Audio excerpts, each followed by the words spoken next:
India TV YouTube channel को subscribe करें और बेल आइकन दबाएं।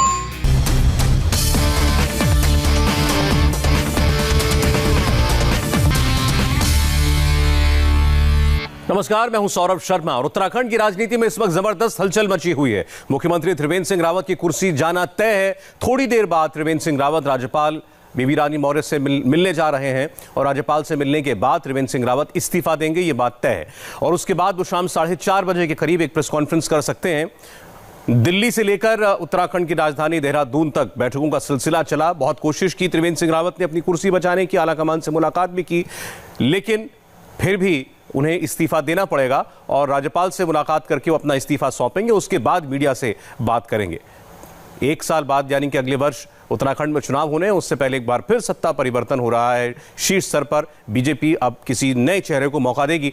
देवेंद्र पराशर हमारे सहयोगी हमारे साथ बने हुए हैं। देवेंद्र, एक बार व्यूअर्स के लिए अगर आप रिकैप कर सकें सारा घटनाक्रम, ये अनिश्चितता की स्थिति कब से चल रही थी उत्तराखंड में और वो क्या वजहें थी जिनकी वजह से त्रिवेंद्र सिंह रावत को कुर्सी छोड़नी पड़ रही है?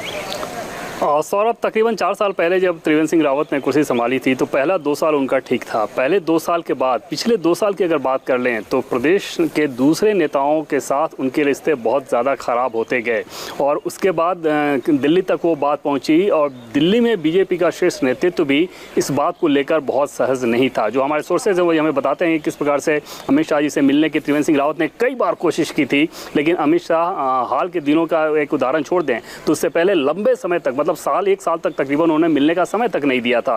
तो कुल मिलाकर उनकी कार्यशैली को लेकर जो नाराजगी थी, जो प्रदेश के दूसरे बड़े नेता हैं जैसे डॉक्टर रमेश पोखरियाल निशंक की बात कर रहे हैं, अनिल बलूनी की बात कर रहे हैं, अजय भट्ट की बात कर रहे हैं, भगत सिंह कोश्यारी की बात कर लें, या फिर कांग्रेस से जो नेता बीजेपी में आए हुए हैं उनके साथ इक्वेशन को लेकर बात कर लें, इन सारी चीज़ों में त्रिवेंद्र सिंह रावत बहुत असफल रहे थे और वो सारी चीज़ें यहाँ पहुँचती थी।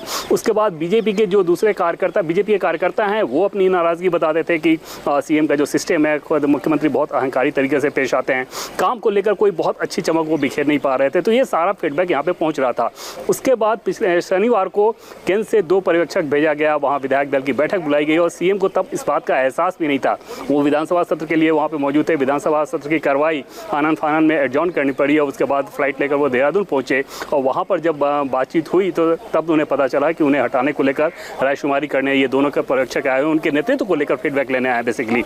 और वहाँ पर जब नेताओं से पूछा गया तो अधिकांश नेताओं ने ये राय दी कि त्रिवेंद्र सिंह रावत को हटाया जाना चाहिए। इनके नेतृत्व में अगर हम चुनाव में जाएंगे तो चुनाव में हार हो जाएगी। उसके बाद उन नेताओं से ये कहा गया था कि अगर त्रिवेंद्र सिंह रावत को हटाया जाना है तो फिर आप अपना नाम छोड़ के किसी एक और नाम को सुझा सकते हैं। फिर उन सारे नेताओं ने अलग अलग नाम सुझाए थे और ये सारी रिपोर्ट लाकर रविवार को रमन सिंह और दुष्यंत गौतम, जो कि दुष्यंत गौतम बीजेपी के महासचिव हैं, उन्होंने केंद्रीय नेतृत्व को दे दिया।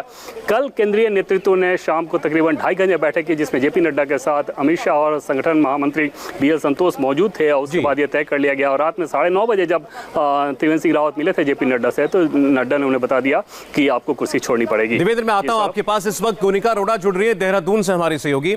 गोनिका, अगर इस वक्त का अपडेट आप बता दें, कहां पर है मुख्यमंत्री त्रिवेंद्र सिंह रावत?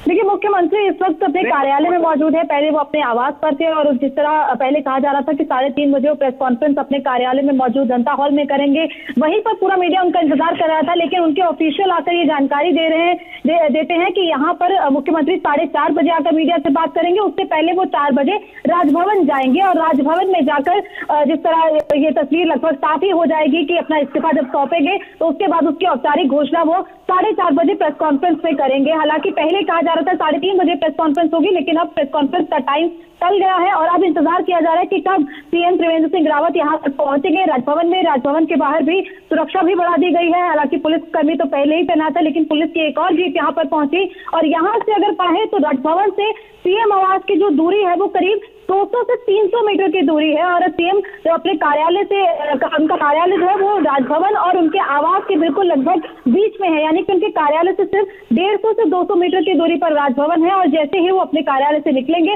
वो सीधा राजभवन के गेट के अंदर दाखिल होंगे और उसके बाद राज्यपाल से मुलाकात की जाएगी। और जिस तरह जो दिल्ली में उन्हें फैसला सुना दिया गया है, अब उस फैसले के तहत वो यहाँ पर आकर अपना इस्तीफा ही राज्यपाल को सौंप देंगे। और वक्त जो है वो सुबह से ही मांगा जा रहा था राज्यपाल से मिलने का, हालांकि राजभवन से पुष्टि नहीं नहीं की जा रही थी, लेकिन अब क्योंकि 4 बज गए हैं, ऐसे में उम्मीद की जा रही है कि अगले कुछ मिनटों में सीएम त्रिवेंद्र सिंह रावत राजभवन में आ जाएंगे और उसके बाद राज्यपाल से मुलाकात करके अपना इस्तीफा उन्हें सौंप सकते हैं। और अभी फिलहाल इंतजार किया जा रहा है कि कब सीएम अपने कार्यालय से निकलेंगे और उसके बाद राजभवन पहुंचेंगे और फिर 4:30 बजे उनकी तरफ से प्रेस कॉन्फ्रेंस में ये घोषणा की जाएगी।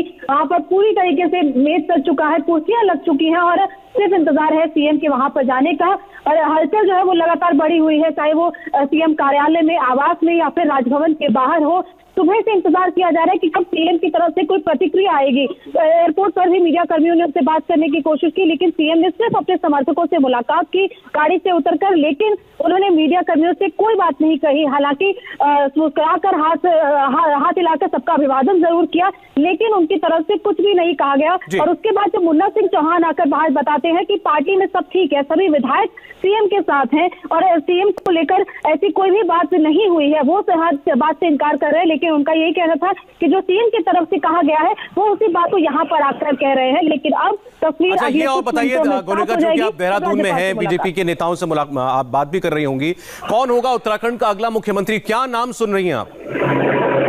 देखिए, जो नाम है वो कई नामों में चर्चा हो रही है, क्योंकि जिस तरीके से धन सिंह रावत का नाम सबसे आगे आ रहा था, लेकिन क्योंकि मुख्यमंत्री ही चाह रहे थे कि धन सिंह रावत को मुख्यमंत्री बनाया जाए और बाकायदा ये भी बात सामने आ रही थी कि उनको चौपर भेजकर पौड़ी से यहाँ पर बुलाया भी गया है देहरादून। लेकिन इसके अलावा अनिल बलूनी का नाम सबसे आगे चल रहा है, सतपाल महाराज का नाम भी चल रहा है। लेकिन ये नाम जो भी नाम चल रहे हैं उन पर मोहर सिर्फ तभी लग पाएगी जब कल 11 बजे विधायक दल की बैठक होगी। उस विधायक दल की बैठक पे जो भी ऑब्जर्वर दिल्ली से पहुंचेंगे, क्योंकि ऑब्जर्वर पहले भी आ चुके हैं, जो रिपोर्ट तैयार करके दिल्ली में पार्टी हाईकमान को दी गई थी, उस रिपोर्ट के आधार पर ही ये फैसला हुआ है, जिसकी जानकारी कल त्रिवेंद्र सिंह रावत को दे दी गई थी। और उसके बाद जब ऑब्जर्वर, उम्मीद की जा रही है कि आज शाम तक या फिर कल सुबह तक देहरादून पहुंच जाएंगे और जब यहाँ पर विधायक दल की बैठक होगी तो एक तरीके से फैसला बता दिया जाएगा कि आखिर किसके नाम पर मोहर लगी है। क्योंकि तमाम विधायकों से, मंत्रियों से ये पूछा गया है कि आखिर उनके प्रेफरेंस के आधार पर किसे मुख्यमंत्री बनाया जाना चाहिए, वो किसे चाहते हैं। क्योंकि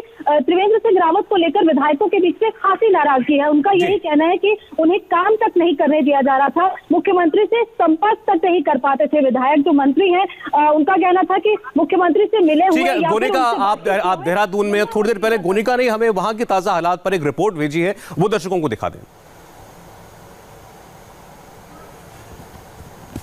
और इसकी औपचारिक घोषणा अगले कुछ देर में होगी, लेकिन उससे पहले त्रिवेंद्र सिंह रावत राजभवन पहुंचेंगे, राज्यपाल से आकर मुलाकात करेंगे और ऐसी उम्मीद की जा रही है कि यहां पर आकर अपना इस्तीफा सौंपेंगे और उसके बाद 4:30 बजे मीडिया को संबोधित करेंगे। हालांकि पहले 3:30 बजे मीडिया को संबोधित किया जाना था, लेकिन अब वो 4:30 बजे मीडिया से बात करेंगे और उससे पहले राजभवन में आकर राज्यपाल को इस्तीफा सौंपेंगे। ऐसी अटकलें लगाई जा रही हैं। हालांकि अटकलें लगभग साफ हो चुकी हैं, क्योंकि कल जिस तरीके से दिल्ली में उनकी जेपी नड्डा से, इसके अलावा अनिल बलूनी से मुलाकात हुई थी, उसके बाद ये कहा जा रहा है कि उन्हें वो फैसला बता दिया गया है जो पार्टी के हाईकमान की तरफ से लिया गया है और उसी के तहत अब आज वो करीब 12 बजे अपने आवास पर पहुंचे। उसके बाद उनके आवास पर कई मंत्रियों और विधायकों से उनकी बैठकें चल रही थी, कई समर्थक उनसे मिलने के लिए पहुंच रहे थे।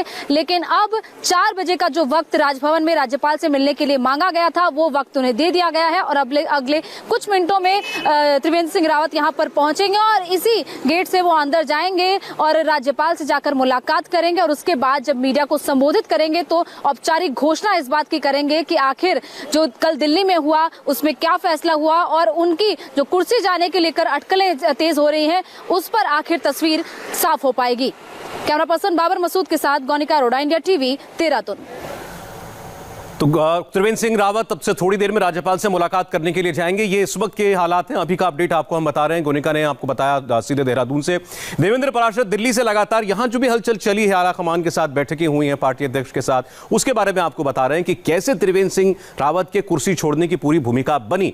अब त्रिवेंद्र सिंह रावत के उत्तराधिकारी को लेकर के क्या कवायद चल रही है, उत्तराधिकारी चुनने को लेकर के? देवेंद्र, और सौरभ, 3 नाम इसमें प्रमुखता से आप कह सकते हैं, जिसमें सबसे पहला और बड़ा नाम होगा अनिल बलूनी का। अनिल बलूनी जो कि राज्यसभा सांसद हैं, पिछले 2.5-3 साल की अगर बात कर लें तो उत्तराखंड में इनकी छवि डेवलपमेंट को लेकर बहुत ज़्यादा उभरी है, क्योंकि भारत सरकार के अलग अलग मंत्रालयों के कई सारे प्रोजेक्ट्स वो लेके गए हैं। जैसे बहुत सारे ट्रेनें उन्होंने शुरू करवाई हैं, मसूरी में पानी की एक बड़ी समस्या थी, उसके लिए बड़ा प्रोजेक्ट दिलवाया, उत्तराखंड के सारे हॉस्पिटल में ICU की व्यवस्था करी। ऐसे करके बहुत सारी चीज़ें इन्होंने कराई हैं, जिसको लेकर पिछले 2.5-3 साल में उत्तराखंड में इनकी छवि बहुत उभरी है। और यही एक कारण था जिसकी वजह से जिस त्रिवेंद्र सिंह रावत और अनिल बलूनी के बीच रिश्ते बहुत अच्छे थे, जिस त्रिवेंद्र सिंह रावत को CM बनाने में अनिल बलूनी की अहम भूमिका थी, उनके साथ क्रमशः उनके रिश्ते खराब होते चले गए। और कल जब मुलाकात हुई थी तो तकरीबन 1 साल के बाद वो मुलाकात हुई थी और दोनों टॉकिंग टर्म्स पर भी नहीं थे, और ऐसा CM की तरफ से था। तो इससे आप अंदाजा लगा सकते हैं कि अनिल बलूनी का जो कद बढ़ा उसको लेकर कितने ज़्यादा त्रिवेंद्र सिंह रावत असहज थे। दूसरी बात कि अनिल बलूनी के पक्ष में यह है कि PM मोदी और अमित शाह के साथ रिश्ते बहुत अच्छे हैं। अनिल बलूनी की जो कार्यशैली है वो PM मोदी और शाह को बहुत सूट करती है। जैसे उत्तराखंड में वो कोई अपना होर्डिंग पोस्टर नहीं लगवाते और किसी उस तरह के कार्यक्रम में दिखावे की राजनीति में विश्वास नहीं करते। दिल्ली में भी रहते हैं तो किसी 5 स्टार होटल कल्चर में विश्वास नहीं करते, उस तरह की चीज़ों से बहुत दूर रहते हैं। लेकिन एक बड़ी समस्या उनके साथ ये रही है कि क्योंकि पिछले दिनों हेल्थ के फैक्टर पर वो बहुत बुरी तरह से जूझ रहे थे और मुंबई में सब कुछ उनका इलाज वगैरह हुआ। PM मोदी और अमित शाह लगातार उसकी मॉनिटरिंग कर रहे थे। तो ऐसे में क्या उनके ऊपर ये वो जिम्मेदारी देना चाहेंगे, ये देखने वाली बात होगी। अनिल बलूनी एक किस्म के फ्रंट रनर इस दौड़ में दिखाई दे रहे हैं फिलहाल, देवेंद्र पराशर ने आपको बताया। गुनिका अब लाइव जुड़ गई हैं हमारे साथ देहरादून से। गुनिका, आपने बताया था थोड़ी देर पहले मुख्यमंत्री राज्यपाल से मुलाकात करने के लिए जा रहे हैं, उसके बाद प्रेस कॉन्फ्रेंस में अपने इस्तीफे की जानकारी शायद वो सबको देंगे। उसके अलावा वहां बाकी विधायकों के बीच में क्या बातचीत चल रही है? यहां से केंद्रीय ऑब्जर्वर के तौर पर रमन सिंह बताया जा रहा है कि वो देहरादून पहुंचने वाले, रवाना हो चुके हैं यहां से।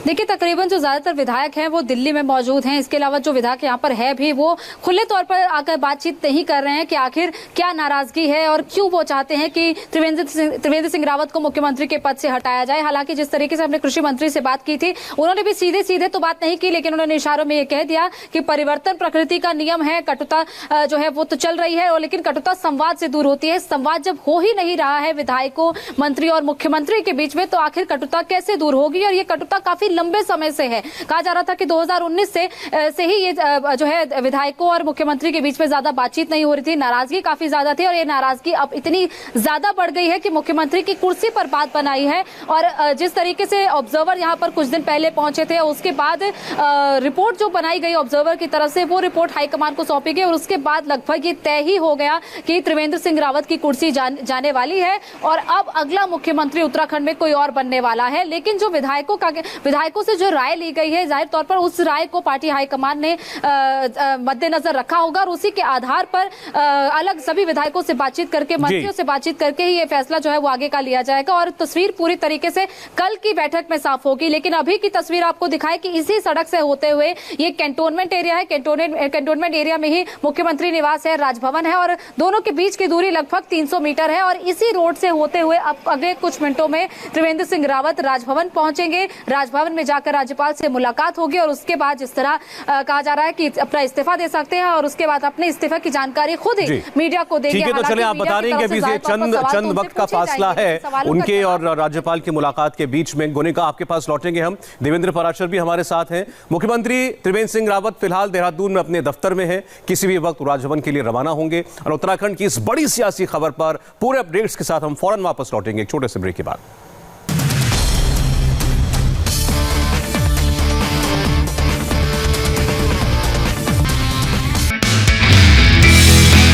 नमस्ते, मैं हूं मीनाक्षी जोशी। वीडियो और खबरों से अपडेट रहने के लिए India TV YouTube channel subscribe करें, बेल आइकन दबाना ना भूलें। जुड़े रहें इंडिया टीवी के साथ।